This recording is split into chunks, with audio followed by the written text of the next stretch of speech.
طيب ده كده الدرس التاني في حساب المثلثات. طيب قبل ما نبدأ الدرس ده قلت لك فيه شوية ملاحظات مهمة كده، كتر ألف خيرك لو حضرتك بصيت عليها وذاكرتها كويس. إيه الملاحظات المهمة؟ قال لي الدرس ده بيتكلم عن إيه؟ قال لي عندنا حاجة اسمها قياس دائري وقياس ستيني وشرحناه بالتفصيل في الحصة. اللي عايزك تعرفه دلوقتي إن في علاقة ما بين طول القوس ونص قطر الدايرة وإيه؟ والقياس الدائري.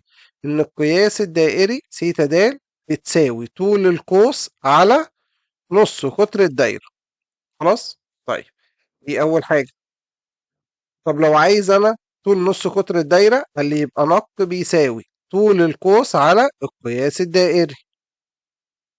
طيب عايزين طول القوس اللي بيساوي القياس الدائري في نص القطر. خلاص وده بنستخدمه كتير قوي. القانون ده مهم جدا. تمام. طيب بدل ما نحفظ الثلاثه دول بنفهم المثلث. لو انا عايز لام بيبقى سيتا دائري في نق، عايز نق يبقى لام على سيتا دائري، عايز سيتا دائري يبقى لام على تك. فيها مشكله؟ طيب معلومه تانية مهمه معرفش انتوا ازاي بتنسوها.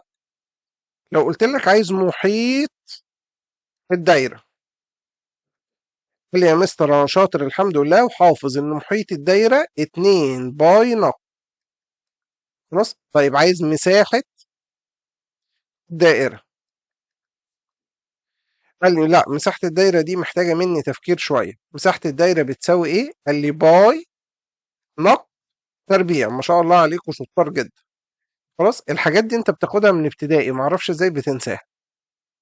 طيب، نرجع تاني بقى للنقط المهمة بتاعتي. قال لي في علاقة ما بين القياس بالدرجات والقياس الدائري. إيه العلاقة دي؟ احفظ السطر ده، إن س بالدرجات على 180 بيساوي س دائري على باي. خلاص؟ يعني إيه؟ قال لي يعني لو سمحت لو شُفت باي وعايز تحوّلها للدرجات شيلها وحُط مكانها إيه، 180 درجة. طب شُفت 180 درجة وعايز تحوّلها للتقدير الدائري شيلها واكتب مكانها باي. طيب، بعد كده في خاصية خدناها في خواص الشكل الرباعي الدائري. إيه هي؟ قال لي مجموع كل زاويتين قصاد بعض مجموعهم 180. يعني إيه؟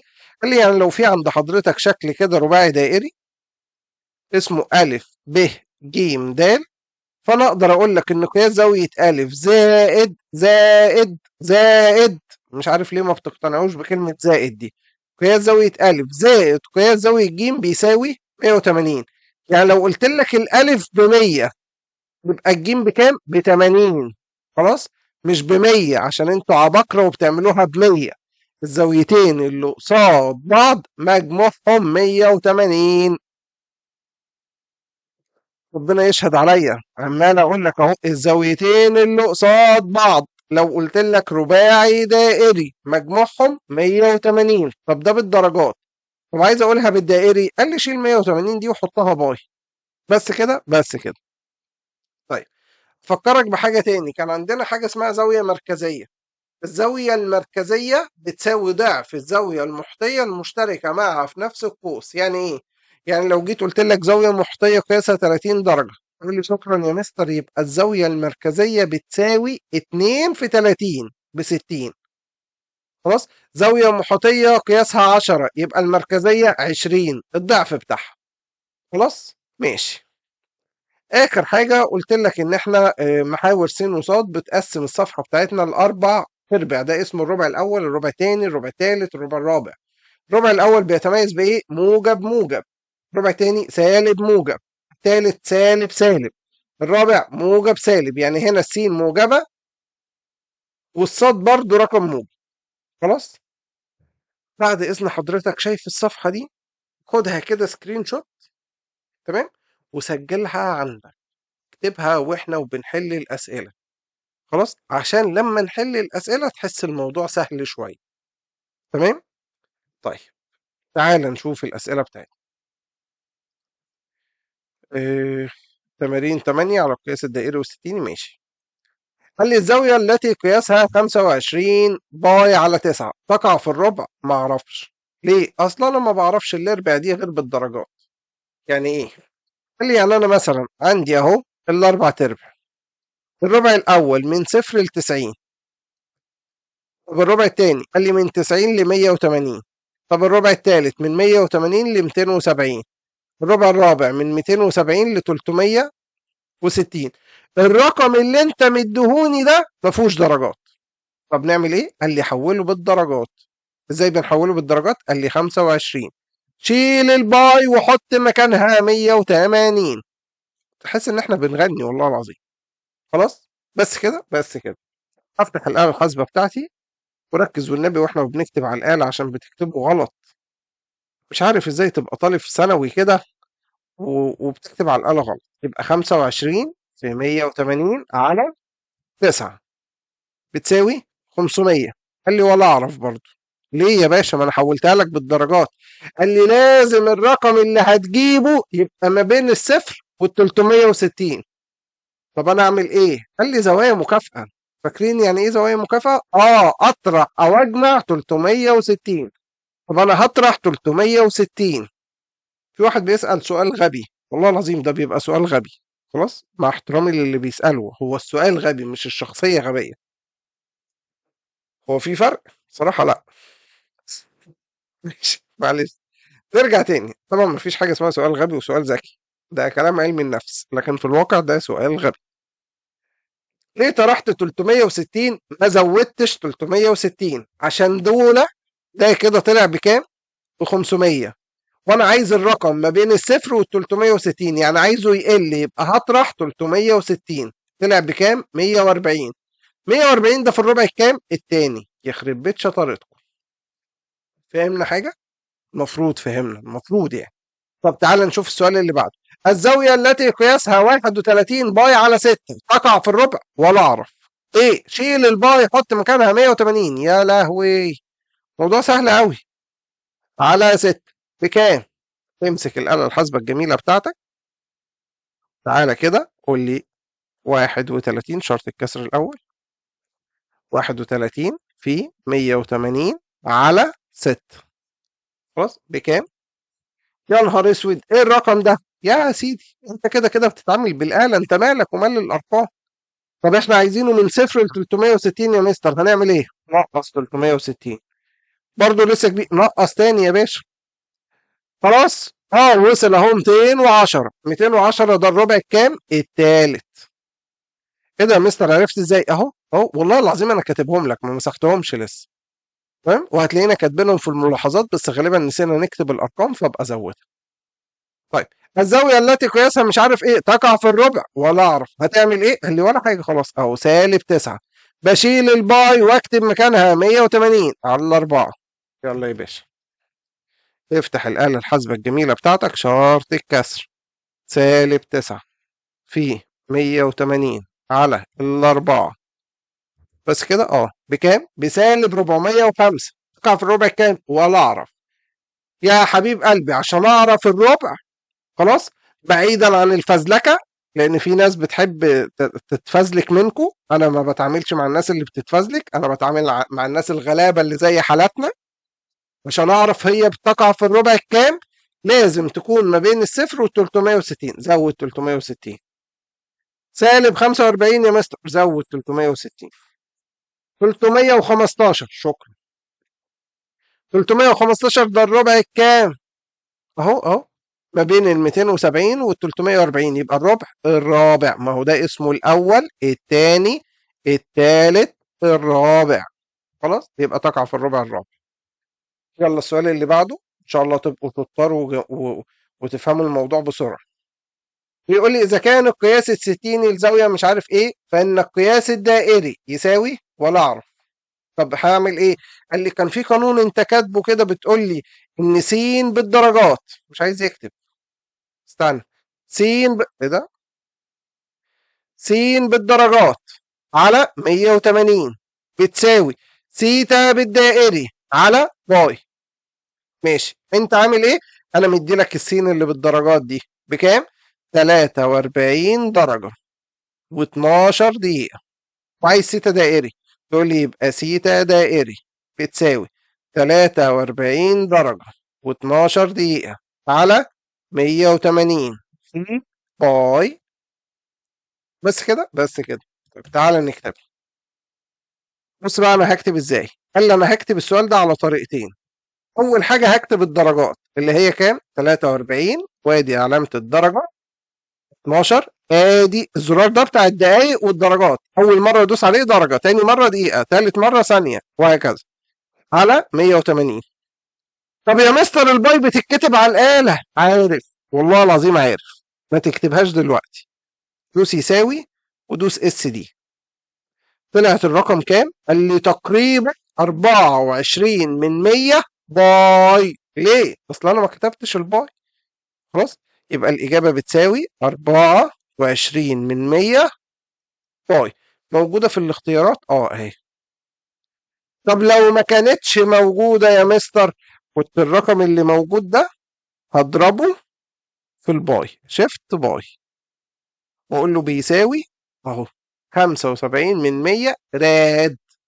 خلاص، يعني لو عايز اكتبها بحرف الدال ده، انا قلت راد دائري، معلش راد يعني بالانجليزي، عديها معلش، تبقى 75 من 100 دائري. مفيش هنا 75 من 100. وضحت؟ ما فهمتهاش وقف الفيديو واتفرج عليها تاني وتالت وعاشر لحد ما تستوعبها كده. الزاوية التي قياسها مش عارف ايه بالدائري، الستيني كام؟ قال لي شيل الباي وحط 180، يبقى 100 سوري 8 في 180 على التلاتة. امسك الآلة الجميلة بتاعتك، شرط الكسر 8 في 180 على التلاتة، 480. شكرا. موضوع سهل صح؟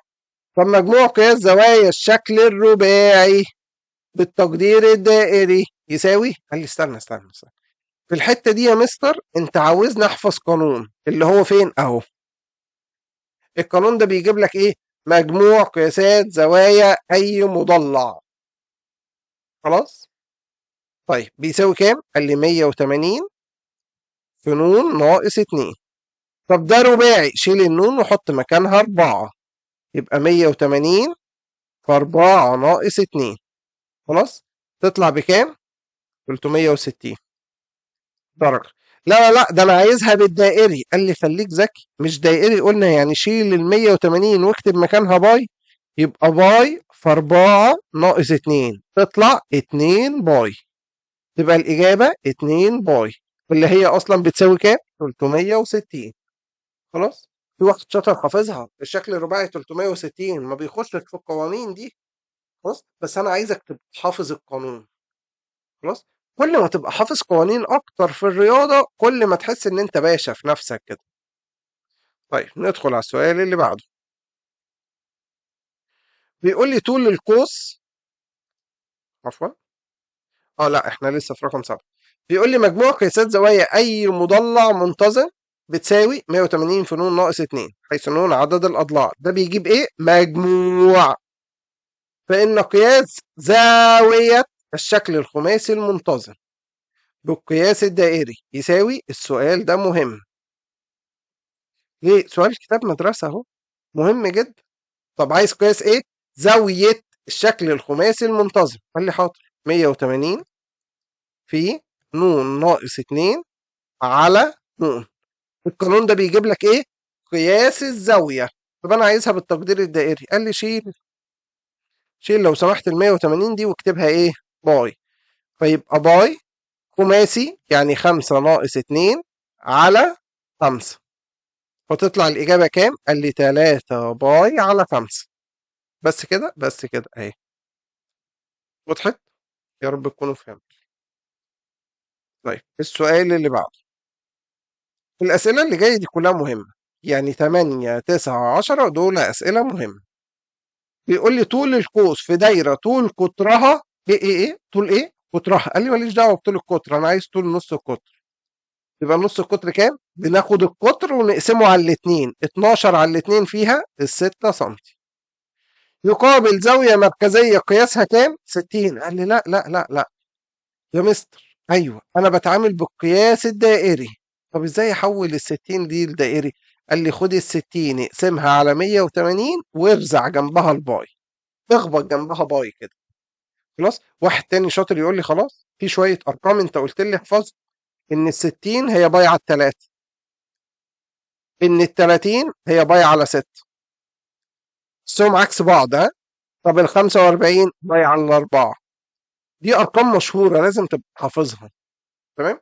مش حافظها حلها بالطريقة دي. تمام؟ بناخد الرقم نقسمه على 180 ونرزع جنبه الباي، نخبط جنبه الباي. ماشي. يبقى سيتا دائري بكام؟ باي على التلاتة. حلو قوي. وعندك نق. اه. ده في مثلث حضرتك قلت لي المثلث ده مكمل معايا بقيه حياتي في حساب المثلثات. بيقول لك ايه؟ طول القوس على سيتا دائري في نق. خلاص، انت عايز مين دلوقتي يا باشمهندس؟ قال لي انا عايز طول القوس، عايز لام. يبقى سيتا دائري في نق. سيتا دائري اللي هي كام؟ باي على التلاتة. في نق بكام؟ بستة. يبقى باي على التلاتة في ستة. تطلع كام؟ 2 باي. بس كده، بس كده. خلاص. مستر، هو انا ليه بحسك بتتكلم كتير رغم ان ممكن السؤال يتحل في خطوة؟ انا بحاول اثبت لك معلومات كتير، يعني بحاول ارمي لك معلومات كتير على قد ما أقدر. طول القوس الذي يقابل زاوية محيطية. قال لي ما بتعاملش بالزاوية المحيطية، انا عايز الزاوية ايه؟ المركزية. طب ازاي اجيب الزاوية المركزية؟ قال لي هي ضعف الزاوية المحيطية. في البرشامة اللي احنا خدناها في اول الدرس ده، بص عليها تاني الله يبارك لك. روح يا شيخ إلهي تتستر. 2 في 76، 76 ونص. بكام؟ أنا كاتب غلط. دي 67 ما شاء الله. 2 في 67 ونص. مش بقول لك في ناس بتكتب غلط على الآلة؟ والله العظيم اتعديت منهم. أنا كنت زي الفل. أنا كنت بحب الآلة جدا. من كتر ما بتعامل معاهم ضيعوني. خلاص، وده يعلمك إن أنت تختار أصحابك. وأنا اختار الطلبة بتوعي. يلا، طلعت بكام؟ 135. يبقى الزاوية المركزية بكام؟ 135. قال لي يا مستر ايوه، هيسحب القياس الدائري. اكتب سيتا دائري بتساوي 135 على 180 وارزع جنبها الباي. ما تشخطش فيا. يعني وانت وبتقول حط جنبها باي، ما تقوليش ارزع جنبها الباي. انا بقولها لك كده عشان تثبت في دماغك. لكن انت كلمني باحترام وقول لي حط جنبها باي. خلاص. انا حاسس ان انا بتجنن والله العظيم وانا بشرح لكم. يخرب بيوك. يلا. تعالى يا باشمهندس. هنعمل ايه؟ قال لي اعمل شرط الكسر. 135 على 180 بتساوي 3 على 4 باي. خدت بالك ان انا ما كتبتش الباي؟ ماشي. في دائره طول نص قطرها، واديت لك كمان نق بكام؟ ب 8. عايز مين؟ عايز لام طول القوس. قال لي لام بيساوي سيتا دائري في نق. طب ليه بتقولها تاني؟ عشان تثبت في دماغك. خلاص. والنبي عايز لام بتساوي سيتا دائري في نق. قول كده والنبي وانت وبتحل كلم نفسك لحد ما احنا الاتنين نتجنن. خلاص. يا تتكلم يا تخلي المعلومه تثبت في دماغك. يبقى تاني، عايز لام بتساوي سيتا دائري في نق. قول قول. ماشي. سيتا دائري بكام؟ ب 3 على 4 باي في 8. خلاص. اضرب 3 على 4 في 8 هتطلع 6 باي. خلاص. ماشي. يلا. القوس الذي طوله ايه ده اداني لام المره دي، كتر الف خيره. في دائره طول نص قطرها وادالك نق. يبقى عايز مين؟ عايز سيتا دائري. تعال نجيب سيتا دائري. سيتا دائري بتساوي لام اللي هو 5 باي على نق اللي هو 15، تطلع باي على التلاتة. طب انا عايزها بالدرجات. قال لي يا مستر انا حافظها اصلا. باي على التلاتة بكام؟ ب 60. شكرا. مش عايز يختار. طب خلاص، انتوا مش عرفتوا ان هي 60، مش لازم نختار. والله بص اهو اهو انا بعلم عليها، مش عايز يختار. نديله فرصته. يلا تعالى نختارها كده ان شاء الله يختار المرة دي. اهو اختار. تمام. يلا السؤال اللي بعده.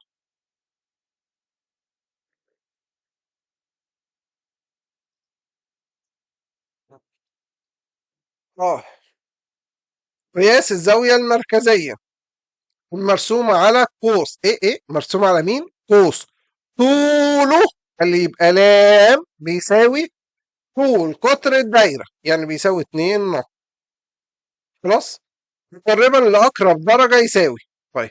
عايز ايه؟ قال لي عايز قياس الزاويه المركزيه. عايز سيتا دائري؟ اه، سيتا دائري بتساوي لام على نق. طب اللام بكام؟ قال لي ب2 نق على نق، تطلع بكام؟ ب2. بس كده، بس كده.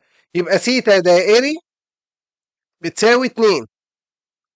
مستر مش موجوده في الاختيارات حبيبي، ده بالدرجات. احنا عايزينه ايه؟ بالدرجات. يعني عايز مين؟ س. ازاي احول من دائري لدرجات؟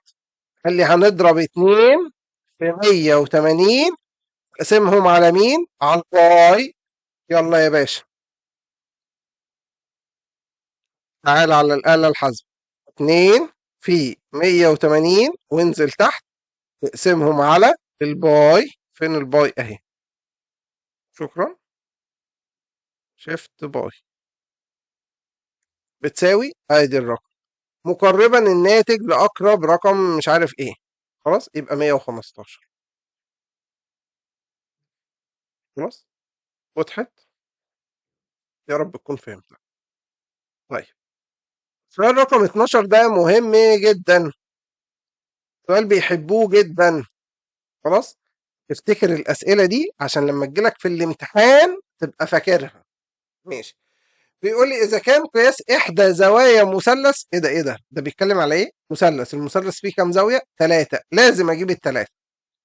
واحدة ب75 درجة، الثانية بايعة 3. بايعة 3 أنا حفظتها في كام؟ ب60. لو أنت ما حفظتهاش احفظها، أو شيل الباي واكتب مكانها 180. 180 على 3 ب60. تعرف تجيب الزاوية الثالثة؟ طبعا. ازاي هتجيبها؟ اللي قياس الزاوية الثالثة بيساوي كام؟ 180 ناقص، ما هو زوايا المثلث كلها 180 ناقص 75 زائد 60. احسب الكلام ده على الآلة الحاسبة. اهي الآلة. 180 ناقص، افتح قوس، 75 زائد 60، اقفل القوس، بتساوي 45 درجة. شاطر. قال لي يا مستر انا حافظ ال 45 ببايع على الاربعه. شاطر. طب انا مش حافظها. قال لي حاضر، تعال. عايز تجيب سيتا دائري؟ ايوه. خد الرقم بتاعك، اقسمه على 180 وارزع جنبه الباي. خلاص. والله العظيم اللي يسمع كلامي كده يقول لك ده مفيش فايده والله. يلا. بندول بسيط. قال لي يا مستر سؤال البندول ده انت شرحته، قلت لي معنى كلمه بندول ان انا بقول لك نص القطر بس باختصار، عشان ما نخشش في تفاصيل واحسسك ان في قصه. بندول بسيط. خلاص. نص القطر. خلاص. طوله كام؟ 14 سم. قال لي يعني نق بتساوي 14. بس كده، بس كده. يتذبذب بزاويه قياسها 1 على 10 باي، ادي سيتا دائري. خلاص. طول القوس عايز لام. ايوه. بيساوي سيتا دائري في نق. خلاص. اتعب وارسم المثلث يا اخي عشان نحفظه كويس. لام سيتا دائري في نق. خلاص. ماشي. والنبي والنبي اكتب، اكتب بايدك. يبقى هنعمل ايه؟ قال لي همسك الآلة الحاسبة بتاعتي اهي. الإجابة ما فيهاش باي، يبقى اكتب انت الباي. ها، يلا هنعمل ايه؟ قال لي 14 في شرط الكسر 1 على 10 باي. عرفت ازاي بنكتب الباي؟ بندوس شيفت والزرار ده بتساوي، دوس اس دي. طلعت 4 علامة 39%، يعني 4 و4 من 10 تقريبا. خلاص. وضحت؟ ماشي. ألف ب ج د شكل رباعي دائري. قال لي يبقى قياس زاوية ألف زائد قياس زاوية ج بيساوي 180، أو قياس زاوية ب زائد قياس زاوية د بيساوي 180. طيب. قال لي الألف ب60. نرجع تاني. ألف ب60، قال لي يبقى ج 120. عرفت ازاي؟ ما هو مجموعهم 180، يبقى ج بتساوي 120 درجة. انا عايزها بالدائري يا مستر. حاضر يا باشا، اكتب 120 على 180 وارزع جنبها الباي. خلاص. تحس ان احنا خلاص بنسمع الموضوع، ما فيهوش اي ذكاء. ما اعرفش ليه جايين تقولوا لي الدرس مش عارف فيه ايه يا لهوي عليكم. تبقى 2 على 3 وارزع جنبها الباي. طيب. القياس الدائري للزاوية الخارجة قال لي أول ما تسمع كلمة خارجة يبقى 360 على نون. يبقى تاني، القياس الدائري للزاوية الخارجة بيساوي ايه؟ 360 على نون. يا مستر بقول لك دائري. طيب حاضر حاضر حاضر حاضر، انا كتبت القانون اللي انا حافظه من زمان من ابتدائي. عايز قياس الزاوية الخارجة للشكل المنتظم 360 على نون. طب بالدائري، قال لي انا حافظ 360 دي 2 باي على نون، ده شكل ايه؟ سباعي يعني على 7، تبقى 2 باي على 7. بس كده بس كده. خلاص ماشي. يلا السؤال اللي بعده. ده سؤال طويل، يحبوا يجيبوه في محافظات زي الشرقية، ده أهلية، منوفية، غربية، الحتت الأخيرها إيه وتقلية والحاجات دي. تمام. ماشي. بيقول لك إيه؟ ألف ب وألف ج مماسان. قال لي مماس ونص قطر يبقى عمودي، مماس ونص قطر يبقى عمودي. عرفت إزاي؟ قال لي واخدها من السنة اللي فاتت حفظتها. طب عمودي وعمودي يبقى رباعي دائري، زاويتين قصاد بعض، مجموعهم 180. ما قلتش ان هم بيساووا بعض، انا قلت لك مجموعهم 180، يبقى ده شكل ايه؟ رباعي دائري. يعني ايه؟ قال لي يعني قياس زاوية ألف زائد قياس زاوية م ب 180. خلاص؟ ماشي. الألف بكام؟ قال لي أنا الألف مديها لك بالدائري ب5 على 12 باي. يبقى الميم بكام؟ قال لي حاضر، عايز قياس زاوية ب م ج بتساوي اللي مجموعهم مع بعض 180. طب بالدائري يبقى باي، يبقى مجموعهم باي، يبقى باي ناقص اللي قصادها اللي هي 5 على 12 باي. خلاص؟ طيب تعالى كده نجرب لو حبينا نكتبها على الآلة. الآلة يمكن تفهم وتطلع جدعة معانا وما احتاجش اشرح لك الحتة الجاية. هقول لك باي ناقص 5 على 12 باي بتساوي يا لهوي والله العظيم، اللي اخترع الآلة ده يا أنقذنا. يبقى هنا 7 على 12 باي. خلاص ليه؟ قال لي عشان لما تيجي تجمعهم هما الاتنين الإجابة تطلع إيه؟ باي اللي هي 180. راجع ورقة الملاحظات اللي قلناها في أول الفيديو. خلاص؟ ماشي. طيب محيط الدايرة اللي تعالى على جنب أهو، محيط الدائرة ده قانون أنت حافظه صح؟ بيساوي إيه؟ 2 باي نق. يبقى محيط الدايرة بيساوي إيه؟ 2 باي نق. طب محيط الدايرة بكام؟ 96. قال لي اكتب هنا 96 بتساوي 2 باي نق. تعرف تجيب نص القطر؟ بكام؟ 96 على ال2 باي. انا عايز نق لوحدها بس كده. اكتبها على الآلة. لا لا لا مش عايز. خلاص والله العظيم انا بس كل اللي كنت محتاجه نص القطر.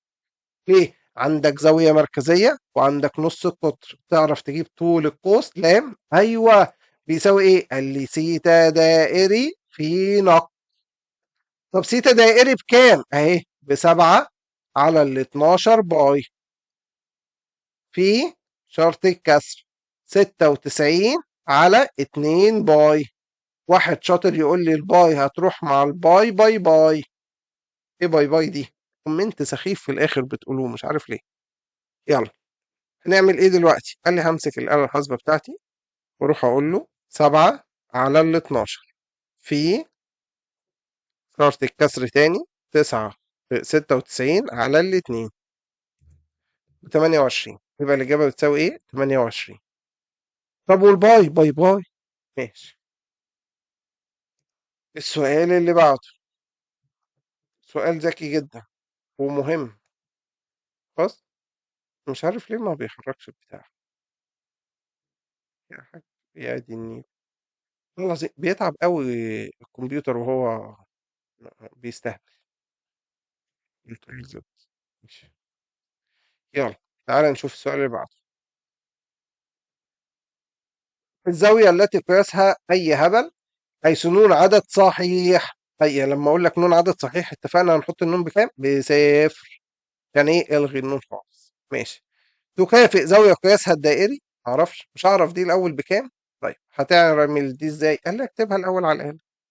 تعال اعمل 30 زائد 180 بعدها في قوس 0 زائد 1 اقفل القوس بكام؟ 210 يبقى الزاوية دي بكام؟ 210 طب بالقياس الدائري قال لي اكتب 210 على 180 وارزع جنبها الباي يلا تعالى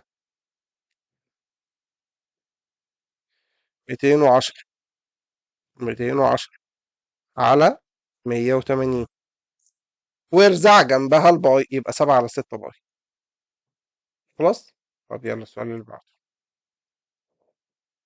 ويقول لي اذا كان طول قوس من دائره يساوي ده لام بيساوي 3 على 8 محيطها ايه يعني ايه 3 على 8 محيطها قال لي يعني 3 على 8 واكتب قانون المحيط اللي هو 2 باي نق خلاص يبقى لازم ابقى حافظ قانون المحيط ماشي فإن الزاوية المركزية التي تقابل هذا القوس قياسها الستيني يساوي معرفش طب تعرف تجيب الدائري اه سيتا دائري بتساوي لام على نق طب يبقى سيتا دائري بتساوي 3 على 8 في 2 باي نق على نق النق هتروح مع النق بس كده اه طب انا عايزها ايه بالستيني قال لي اه ستيني يعني اشيل الباي واكتب مكانها 180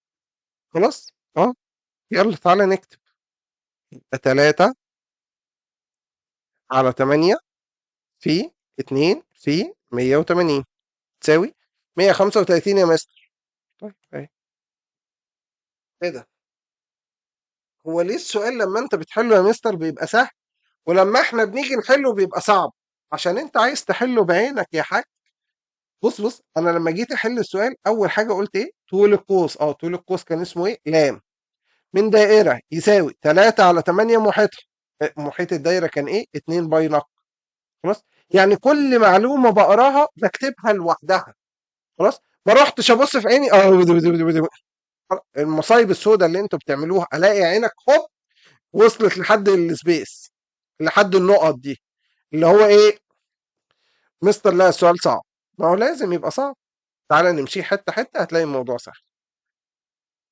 يلا الدائره التي طول نص قطرها وحده الاطوال ماشي يكون قياس اي زاويه مركزيه فيها بالتقدير الدائري يساوي يعني ايه مش عارف قال لا تاني انا بقول لك في الدايره التي طول نص قطرها وحده يعني واحد خلاص نق بتساوي واحد يكون قياس اي زاويه مركزيه فيها بالتقدير الدائري يساوي قال لي تعال سيتا دائري بتساوي لم على نق طب نق بكام بواحد يبقى سيتا دائري بتساوي ايه لام ايه ده لا تاني ولا حاجه حبيب قلبي تعال في الدائرة التي طول نص قطرها بيساوي إيه؟ وحدة الأطوال، إيه هي وحدة الأطوال؟ وحدة يعني واحد، خلاص؟ ده اللي أنا فهمته، مش مهم صح ولا غلط، بس قلت هشوف يمكن تفكيري يطلع الإجابة صح، ففهمت كلمة وحدة يعني واحد، خلاص؟ واحد سنتي، واحد كيلو، واحد متر، واحد أي حاجة، يكون قياس أي زاوية مركزية، قال لي قياس الزاوية المركزية اللي هي سيتا دائري بيساوي لام على نق، خلاص؟ فكتبت يعني بتساوي ايه لام مين لام ده اللي هو طول القوس بس خلاص يا رب تكون فهمت يا رب يلا القياس الدائري والقياس الستيني لزاوية مركزية تقابل قوس طوله 3 سنتي في دائرة مساحتها ايه دايرة مساحتها قال لي حاضر ثواني معلش عشان انا اتلخبطت طول القوس 3 سنتي مساحة الدايرة يساوي باي نق تربيع خلاص ماشي قال لي انا قلت لك مساحه الدايره 16 باي بتساوي باي نق تربيع هشيل الباي مع الباي باي يبقى نق تربيع بكام ب 16 قال لي انا محتاج نق بس يبقى جذر 16 جذر 16 كام 4 يبقى نق بكام ب 4 سم خلاص ماشي عندك طول القوس ايوه عندك نص القطر ايوه تعرف تجيب سيتا دائري اه ثيتا دائري بتساوي ايه؟ لام على نق، يبقى 3 على 4. خلاص. 3 على 4 بتساوي كام؟ قال لي اكتبها على الآلة هتطلع 75 من 100. دائري. ليه حطيت حرف الدال؟ مفيش باي. احنا قلنا لو ما كتبتش الباي حط لي حرف الدال، كتبت الباي شيل حرف الدال. وضحت؟ ماشي. طب يا مستر انت جبت القياس الدائري، طب القياس بالدرجات. قال لي يا اخي خلي عندك نظر، هو في حاجة بالدائري غير دار؟ ماشي خلاص انا جاوبت. طيب عايزها بالدرجات، قال لي عايز س بالدرجات صح؟ يبقى 75 من 100 قلنا بنضربها في 180 واقسمها على الباي. خلاص يلا يا باشا امسك الآلة الحاسبة الجميلة بتاعتك وتعالى على جنب، اعمل شرط الكسر، قول لي علامة عشرية 75 من 100 في 180 على باي بتساوي 42. عايزها بالدرجات، دوس علامة الدرجات. 42 درجة و58 دقيقة يا ماسة، صح يا باشا. الزاوية التي قياسها واحد دائري تسمى زاوية معرفش. خلاص. طيب اعمل ايه؟ قال لي حولها لي يا اخي بالدرجات. طب يعني ايه زاوية قياسها واحد دائري؟ هي اصلا يعني تسمى زاوية نصف قطرية. قال لي دي جملة حضرتك بتبقى حافظها ها؟ يعني ايه؟ قال لي الزاوية اللي قياسها واحد دائري خلاص تسمى زاوية ايه؟ نصف قطرية. حفظ. تمام؟ ما فيهاش اي فيه. بس يلا ربنا معاكم يا رب ويوفقكم. استنى نسيت والله العظيم، بنسى زي ما حضرتك بتنسى. سيب دي دلوقتي، ما تنساش تعمل ايوه لايك وشير سبسكرايب. خلاص ممكن تكتب كومنت لو عندك اي سؤال. إيه، بس مفيش حاجة تاني. بتتفرجوا على في بتاع اسمه بيس اوف كيك؟ بتتفرجوا عليه؟ البتاع ده حلو قوي، كوميدي. واضح ان انا بحرضك على عدم المذاكرة صح؟ ماشي لا خلاص وقف كفاية.